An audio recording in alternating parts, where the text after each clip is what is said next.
Okay, the usual thing, folks. Let me know if you can see it with a thumbs up. Fantastic. Yep. Okay.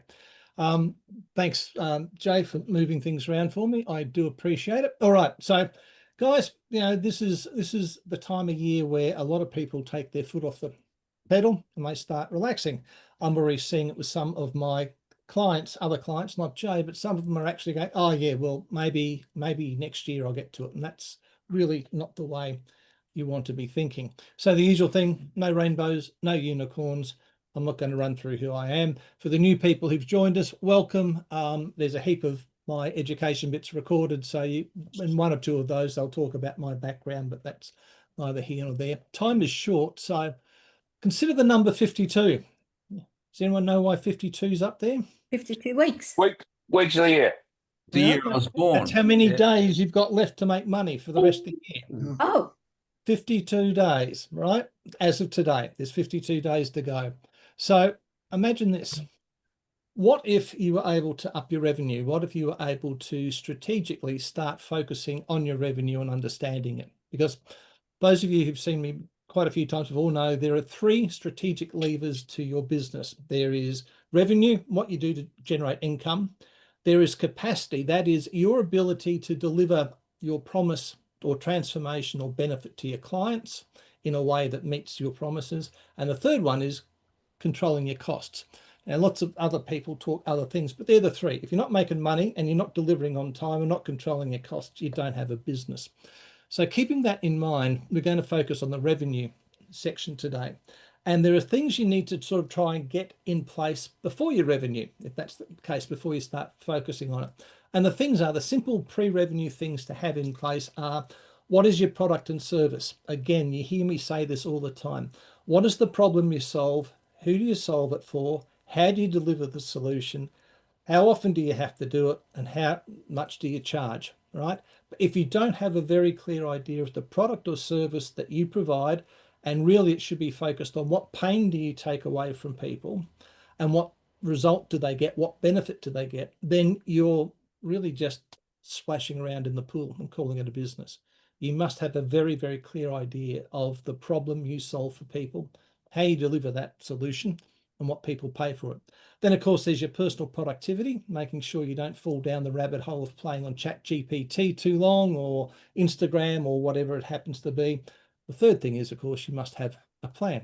So like I said, if you don't know this, think about this. What is it you sell?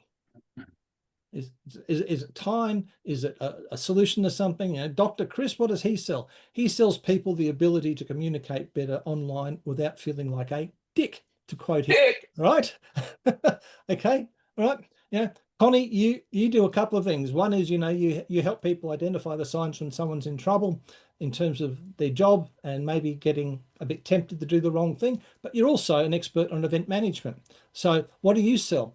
If you take event management, you're selling the ability for people to understand how to put on a world-class event, even if they've never done it before, right? So this is important. You must understand very clearly what it is you sell, whether it's a product or a service. So here's those questions again. What is the problem your product or service solves for your client? Who's it for? Who is your client, preferred client? Do you have a true solution, or have you got a problem in search of a solution? What's happening there? Is it really needed? Does it fit your marketplace? One of the issues that coaches like I have often when I do a lot of executive work is executive coaches are very happy to pay $1, $2, $3, $4 an hour, but most small business people can't afford that. So you've got to make sure that you are in the right market for your products and services. And then again, will people pay for it? How much will they pay for it? How often? How do you deliver it? And the thing is, do you like solving the problem? There's a difference between doing work because you've got to put food on the table and the tax man's knocking on the door, and actually doing work you love doing and getting paid for. We all have spent time doing work we don't like doing, but the key thing is hopefully we can move our business to actually doing something we enjoy doing that benefits people and they pay us for it. In terms of market fit, look closely at those three images there, right? Those things that say onions to me look like cobs of corn, so that's probably not a good market fit. The middle one used to be up here in Erina. the base warehouse for years. It was up there for about nearly 3 years. And you see how it says Aussie, Aussie, Aussie. We. Well, I didn't know that we were French, but nonetheless, that's what they had up there, the main street for 3 years. The last one demonstrates really good market fit. For an additional $4.95, we'll provide a receipt that matches what you told your spouse you paid. I think that's just clever. That's very good indeed. So what should your product or service do? Well, it should be the most profitable and rewarding thing that you can sell. You've got to enjoy doing it, and it should make you some money, right? It should have a high net profit. In other words, it's got to make you some revenue. It should energize you. Do you enjoy doing it? I personally love teaching a hell of a lot. So I try and make sure most of my work is done around passing knowledge on. Should be fairly easy to deliver, all right? How easy is it for you to perform whatever it is you're doing to get the money? If it's taking you, 16 hours to deliver a solution to someone and you're not getting paid much, it's obviously not working. It should be something you can keep on doing. It should be something that is sustainable for you and that you can keep doing time and time again. It should be something you can replicate it. All right. Now, one question I ask about replication is, can someone else do it, or can it be automated? Can you systemize what you're doing? If someone else can do exactly what you're doing, then you need to be working on those other things I talk about, a unique selling proposition or a very strong point of difference. There's not a lot today that people can't replicate if they put their mind to it. So we ourselves are often the crucial difference for clients. It should be easy to sell. How easy is it for you to get people to pay you for what it is that you do? And who's responsible for making the money in your business? Guess what? It's you. So that's pre-revenue. You're going to focus on your productivity. You've heard me talk about this before, 5 by 5. Spend 45 minutes on a Sunday afternoon, look at the last week and go, what was good, what was bad, what was ugly? In other words, what do I want more of? What do I want to learn from? And what do I never want to see in my business again? Then plan out your week. What things do I want to get done in the next week? Whether you have a planned day, like it might be marketing Mondays, it might be sales Tuesdays, whatever it is, plan out where you're going to have those things happen. And then pick 5 things you'll have finished by 5 o'clock on Monday night. And 5 o'clock Monday night, sit down, do a brain dump, pick 5 things you'll have finished by Tuesday night.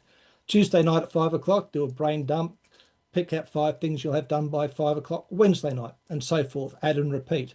5 by 5 will give your business momentum and help you drive things forward. Of course, theme days, like I said, marketing Mondays or half days and things like that, if that helps you focus on getting work done.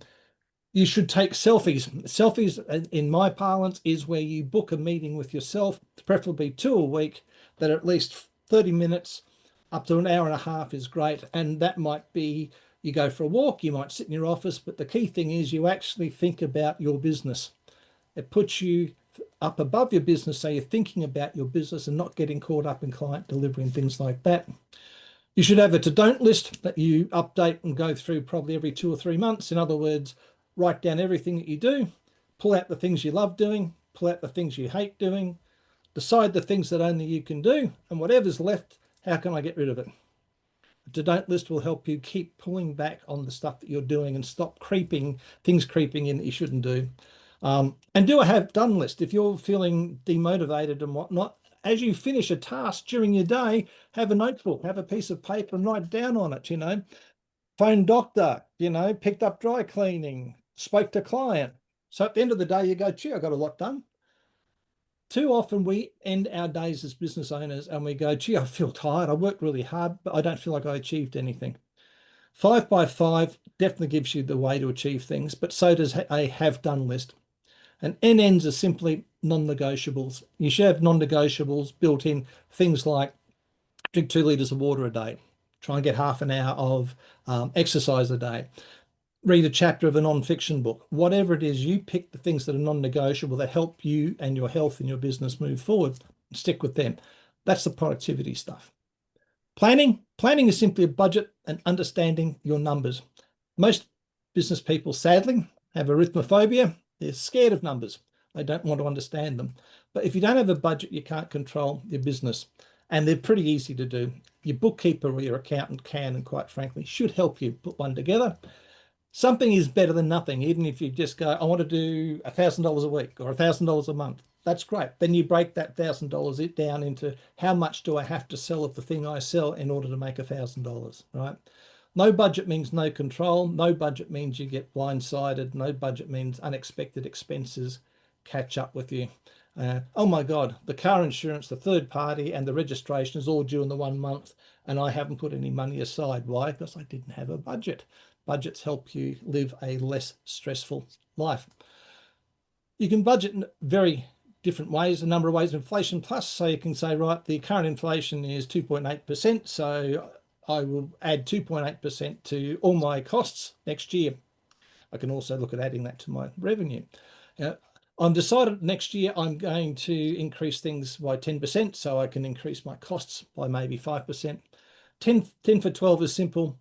Keep the maths simple. If you were to say I'm going to do 120 grand next year, most people would go, that's 10 grand a month. I'll call BS on that. It's actually 12 grand a month for 10 months of the year, because 2 months of the year, normally December, January, nothing happens in business here. People go on holidays mentally. So what you do is you make your year's budget between February and November, and whatever happens December, January should go into your pay off the mortgage early fund, go on holiday fund, buy myself a better car fund, whatever it is. But you should be looking at planning to get 12 months worth of sales and revenue done in 10 months. ATV stands for average transaction value. When you look at your sales for a week or a month or a quarter, divide it by the number of transactions, the number of customers, and that will tell you basically what their average transaction value was. So then you can say, every time I sell, it's generally worth $100, $200, $50, whatever it happens to be. LTCV is the lifetime value of a customer. So if a customer comes to you, do they buy once or do they buy multiple times? If they buy multiple times, then you multiply how often they buy from you by what they buy, and that will tell you how much each customer is worth to you, right? Some of my customers are worth 120 grand to me. Other customers are worth 6 grand. You need to understand those numbers. And your product mix. If you sell more than one thing, you need to understand what's your king product, what's the main one people buy, and then what are the other products you can do. And then you build them together and go, right, my king product's about 60% of my sales. So 60% of my budget sales needs to come from that.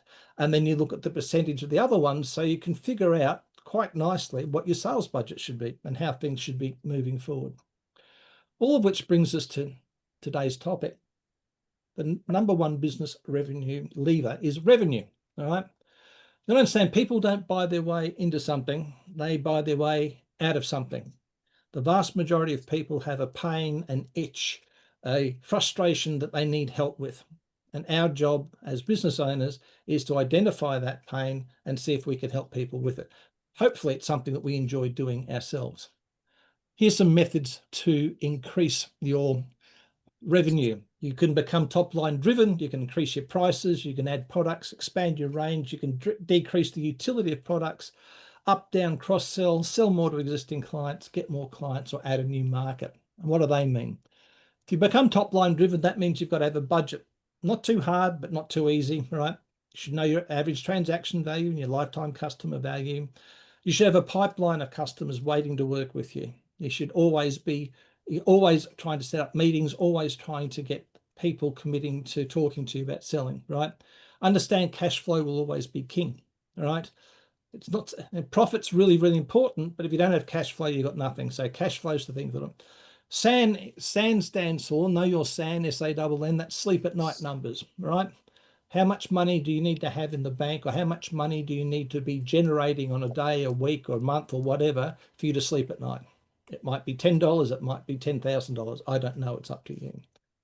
Accept and understand that your business will survive, thrive, or fail on sales.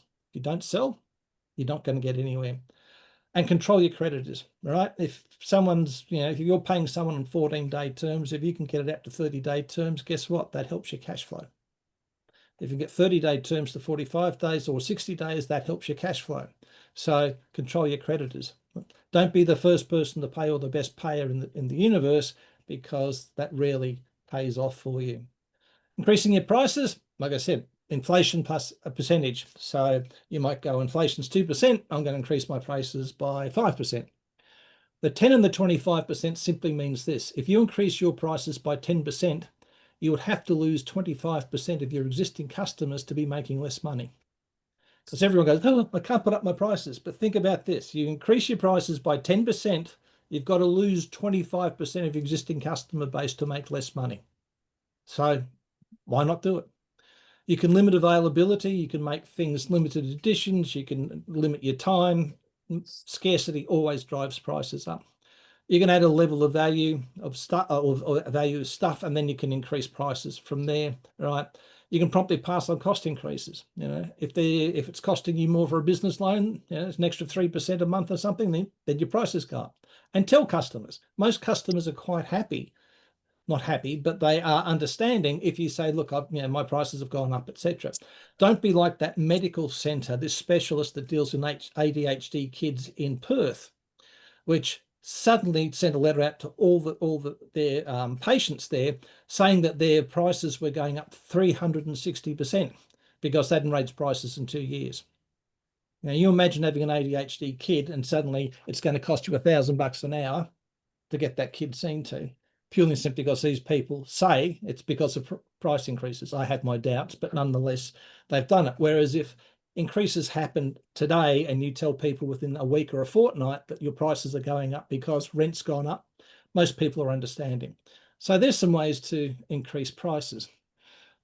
Other ways you can increase your revenues, you can add products or expand your offering, right? So maybe you can split your existing products or services in two, but still charge the same for them, okay?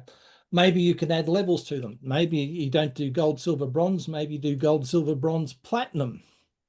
Or maybe you do copper, bronze, silver, gold. You can add things either way. The more that you've got people to buy when you've got existing products that works. You can find complementary products or services, particularly if you use other people's audiences, which we'll talk about shortly. You can create new products, of course, to sell. You can find left field products or services. I mean, who thought that restaurants would be selling polo shirts and caps and water bottles and all that sort of stuff? You know what? But they do.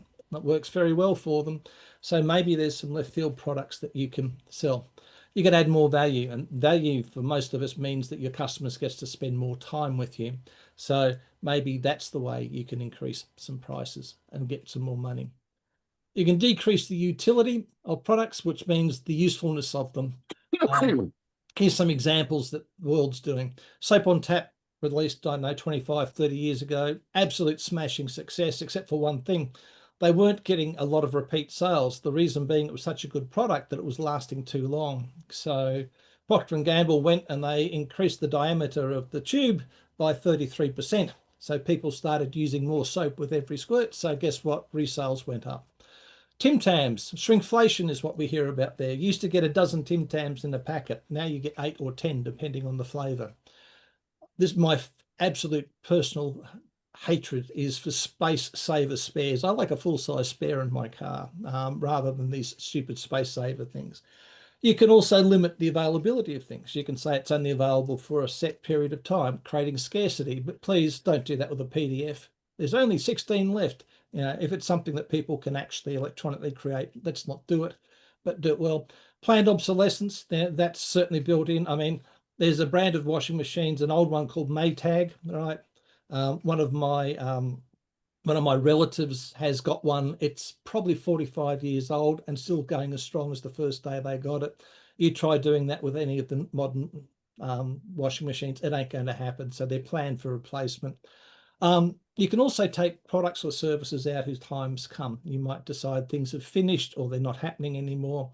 Companies like Netflix do it all the time. They reduce the availability of programs. So those of you who've given up on buying DVDs of programs you like and think that's okay, I'll catch them on Netflix, you probably won't because they'll cycle through them or remove them to keep things moving. Up, down, or cross-selling? Well, Macca's approach is always a cross-sell. You know, they made billions of dollars with what phrase? Would you like fries with that? Okay, they no longer say it or do it, but they did it for years, right? You can have different levels of service. Like I said, bronze, silver, gold. You can have lower prices equals lower features. So, you know, a lower price means do it yourself in the coaching world, not done with you or done for you. If you're doing things for your clients, that should be the premium price. If you're doing it with them, that's your next level. And if they're doing it themselves, that's the cheapest level. But think about using up, down, and cross sells as a way to increase your revenue. Of course, you can try and sell more to your existing clients. Now, that might be adding additional services, new products, or adding more value to things. You can have existing client-only offers. One of the things that really annoys me is insurance companies, for instance, or Telstra, run these promotions for new customers only. But hey, what about the loyal ones? So the loyal people will really appreciate it if you offer them something just for their loyalty. You can update their product or their gadget, or you can upgrade them. You can offer them some additional training. You can do add-on products, and you can do try build merchandise like, branded t-shirts and things like that if you wanted to do those sorts of things. You can get more clients. How? By having a very clear value proposition, a unique selling point, and a point of difference. I've spoken before about blue ocean strategy, where if you're in blue ocean, you are so unique that you've got virtually no competition. Red ocean is where most people are, and they're competing on price, which means it's like sharks in a feeding frenzy, and you're racing one another down to the bottom where you can't possibly do things cheaper. The ideal place for most of us is to aim to be in what I call light blue ocean, right? Where you have some competitors, but not a lot, but you've got a strong, unique selling proposition. You've got a strong point of difference, which makes you stand out from the crowd. If it doesn't stand out from everyone, you might stand out from everyone but the top 5, and that's important positioning.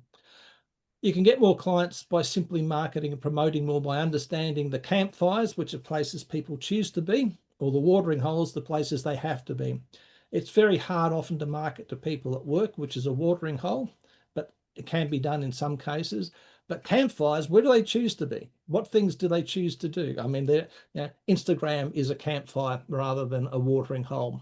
So LinkedIn might be the opposite. But there's pubs, there's clubs, there's venues, there's things like that. Think about using social media to identify where are your clients by choice, and then advertising and marketing there. BOPA, basically use other people's audiences. Find people who serve your clients but don't compete with you in terms of product or service, and then try and do cross promotions. Works very well. Joint ventures is another name for it. And of course, networking. It's great that we see so many of the same people here every week, but the problem is we don't have enough new people turning up to really make this networking super, super strong. And that needs to happen by inviting more people. The more people we have along, the more people we can actually network with, the more we can actually help one another make some sales. You can try a new market. Again, BOPA, joint ventures, you might find someone who serves your clients, but they're operating a slightly different market. And oh, that's a good idea. Right, you might have a new application or a use of the thing that you've got. I mean, look at blockchain, for instance, if you're into that sort of thing. I was talking with the University of Newcastle yesterday about a business that I'm a startup business, and they was talking about some of the applications of blockchain that the founder and I hadn't actually thought of for this financial business we're looking at. So again, maybe there's a new way to apply the thing that you do. You can rebadge it, you can rebuild it, you can version it, version 3, version 2.4, etc. You can alter the dress, you can repurpose it to fit purpose. So if you've got a sales team, hold a sales competition and give them restaurant meals, give them theatre tickets, give them a night away, buy them a mystery 3-day cruise, whatever it is, but have a sales competition. Declare war on white spaces in your calendar, particularly if you're customer facing or client facing. Hairdressers is probably cliche, but you imagine a hairdresser, the more white space they've got, the less money they're making. For most of us in small business, it's the same. The more white space in our calendar, the less money we're making. So declare war on white spaces in your calendar, try to fill them. Maybe create 3 for 2 product bundles or second service for 50% off, all those. Start using smart marketing in terms of pricing. Buy one, get one free is a great one, etc. Look at those things. Reactivate old clients, ring them up, send them an offer, and then, have marketing things. You got any excuse for marketing, like, it's my cat's birthday sale, it's my brother's sale, whatever. Market something, but have a reason behind it, not just, hi, it's me again, buy from me, right? If you've got staff, train them to sell. It's really being of service. And most importantly, if you want to increase your revenue, you must remain a student of the game. That's the game of selling and running a business. All right. If you just can't, if you think you know it all, you don't. You've got to keep learning. You've got to keep doing stuff. All right. If you've got a coach, make sure they've got a coach. I mean, I've got 3 coaches, and I've been doing this for a long time, but I've still got 3 people that I view as coaches that help me. And as always, if you want some help, get some help, whether it's with me or someone else, but look at it. But understand there are 52 days left for you to make money this year. What are you going to do to update your revenue? If you want to have a chat, if you want some ideas, if you want a bit more detail on the things I've gone through so quickly, get in touch. That's it. Any questions? Thank you.